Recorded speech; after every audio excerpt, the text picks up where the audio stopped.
చూపిస్తాను.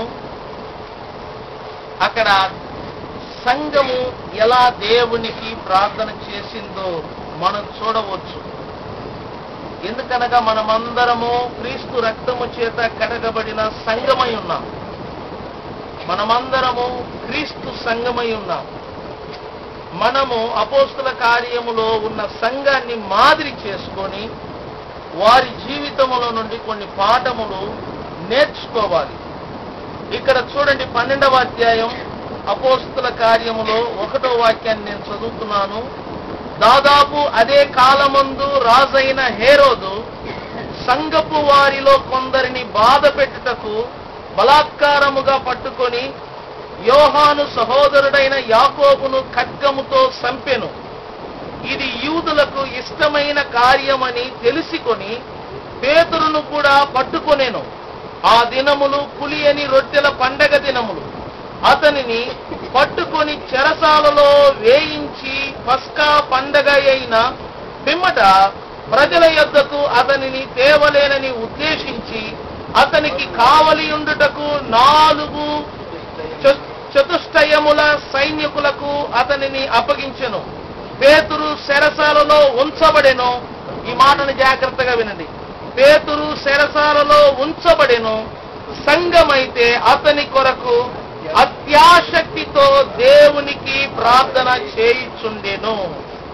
సంఘమైతే పేతురు కొరకు అత్యాశక్తితో దేవునికి ప్రార్థన చేయుచుండెను.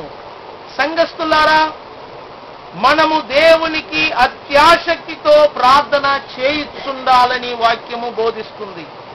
అత్యాశక్తితో ప్రార్థన చేయవలెను సంఘస్థులు. ఆనాడు సంఘము అత్యాశక్తితో దేవునికి ప్రార్థన చేసేను గనుక ఒక అద్భుతము, ఒక ఆశ్చర్యము ఆనాడు జరిగినట్లుగా మనము ఆ యొక్క క్రింది వాక్య భాగములో చూడవచ్చు.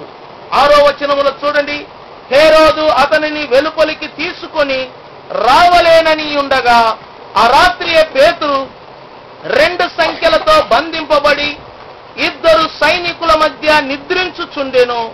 మరియు కావలి వారు తలుపు ఎదుట చెరసాల కాచుకొనుచుండిరి. ఇదిగో ప్రభు దూత, మరలా చూడండి, ప్రభు దూత అతని దగ్గర నిలిచెను. అతడు ఉండిన గదిలో వెలుగు ప్రకాశించెను. దూత పేతురు ప్రక్కన తట్టి త్వరగా లెమ్మని చెప్పి అతనిని లేపగా సంఖ్యలు అతని చేతిలో నుండి ఊడిపడెను. సంఖ్యలు, ఇనప సంఖ్యలు ఊడిపడెను. దేవదూత పేతురు దగ్గరికి వచ్చినట్లుగా పేతురును బంధించిన ఆ యొక్క గది నిండా వెలుగుతో ప్రకాశించబడినట్లుగా సంఖ్యలు విడిపోయినట్లుగా బైబిల్లో చూస్తున్నాం. 3 కార్యాలు జరుగుతున్నాయి.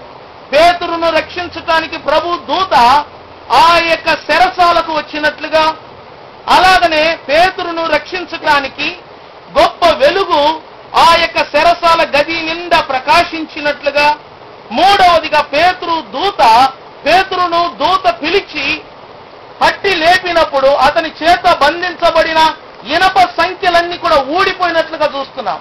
ఈ 3 కార్యాలు, ఈ 3 అద్భుతాలు జరగటానికి కారణం ఏంటి తెలుసునా? ఒకటే కారణము, సంఘము పేతురు కొరకు అత్యాశక్తితో ప్రార్థన చేయుచుండెను. స్తోత్రం చెప్పండి. చూడండి, సంఘము చేసిన ప్రార్థన ఎక్కడో శిరసాలలో బంధించబడిన ఆ పేతురుకు విడుదల కలిగించింది. మన ప్రార్థనలో శక్తి ఉన్నది, మన ప్రార్థనలో బలం ఉన్నది. ఎందుకంటే మనం క్రీస్తు రక్తము ద్వారా కడగబడిన వారము, క్రీస్తు రక్తము చేత విడిపించబడిన వారము. క్రీస్తు రక్తము మనలను క్రీస్తు శరీరములో ఏకముగాను సంఘముగాను చేసెను. కాబట్టి సంఘ ప్రార్థన దేవుడు వింటున్నాడు. ప్రియులారా, మీరు అత్యాశక్తితో ప్రార్థన చేస్తే గొప్ప అద్భుతాలు మీరు చూడగలరు. మీరు అత్యాశక్తితో ప్రార్థన చేస్తే గొప్ప విడుదలను మీరు చూడగలరు. మీరు అత్యాశక్తితో ప్రార్థన చేస్తే గొప్ప స్వస్థతను, రక్షణను చూడగలరు. అందుకే దేవుడు ఈ దినము, ఈ రాత్రి మనందరితో మాట్లాడుతున్నాడు. ఆనాడు ఆది సంఘము ఎలా పేతురు కొరకు దేవునితో అత్యాశక్తితో ప్రార్థన చేసెను, అలాగనే మీ కొరకు, మీ కుటుంబం కొరకు, మన దేశము కొరకు, మన రాష్ట్రము కొరకు, అందరి కొరకు మనము అత్యాశక్తితో ప్రార్థన చేయాలని దేవుని ఆత్మ మీతో మాట్లాడుతుంది. కోరుచున్నాడు. ప్రార్థన చేయండి, అద్భుతాలు చూడండి, ఆశ్చర్య కార్యాలు చూడండి. ఇదే దేవుడు నీకు నాకిచ్చే సందేశము, హెచ్చరిక. ఈ సమయం మనం అందరము లేచి నిలబడదాం. దేవుని సన్నిధిలో అత్యాశక్తితో మనము ప్రార్థన చేయబోతున్నాం. కొద్ది క్షణము లేచి నిలబడండి. దయచేసి ఎవరు ఉండవద్దు. ఇది ఉపవాస సమయము, దేవునితో ప్రార్థన చేసే సమయము.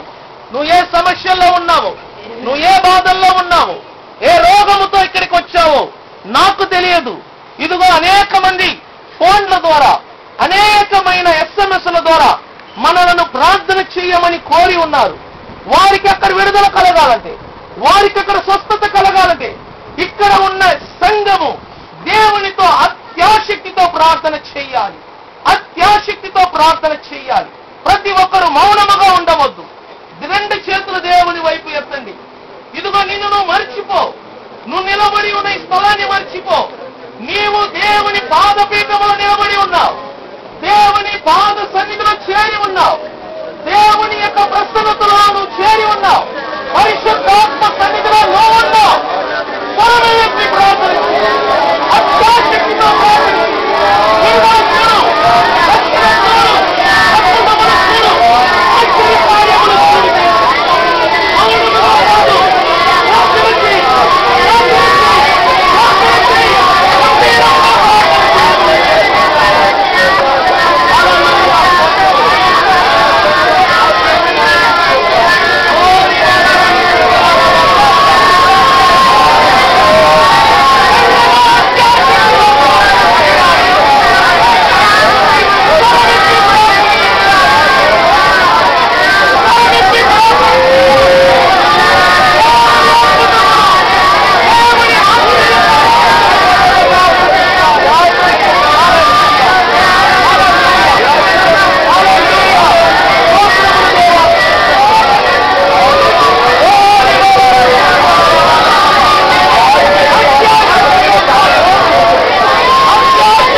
క్రీస్తు రక్తము చేత నువ్వు విడిపించబడిన కొనబడిన శ్రేష్టమైన ప్రజలై ఉన్నారు.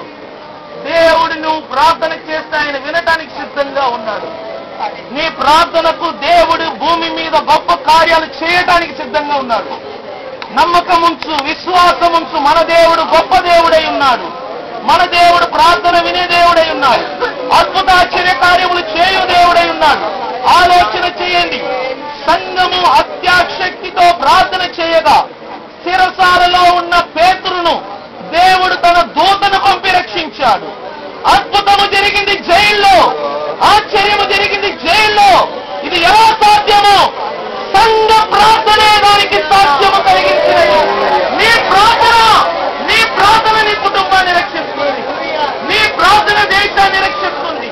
నీ ప్రార్థన రాష్ట్రాన్ని రక్షిస్తుంది ప్రియులారా. కాబట్టి మనకు ప్రార్థన చాలా అవసరమైనది. ఇదిగో ఈ రాత్రి కాలము నేను మిమ్మల్ని హెచ్చరిక చేస్తున్నా. దేవుని సన్నిధిలో అత్యాశక్తితో ప్రార్థన చేయండి, విశ్వాసముతో ప్రార్థన చేయండి. నీ సమస్య ఏదైనా సరే, అది రోగమైన, ఆర్థిక ఇబ్బంది అయినా సరే, అది బాధ అయినా సరే, నీ భర్త త్రాగుబోతైనా సరే, నేను వాగ్దానం చేస్తున్నాను దేవుని ఆత్మ ద్వారా అద్భుతము నువ్వు చూస్తావు. దేవుని బిడ్డ 40 దినములలో రేపు దిన ఆరాధనకు సిద్ధం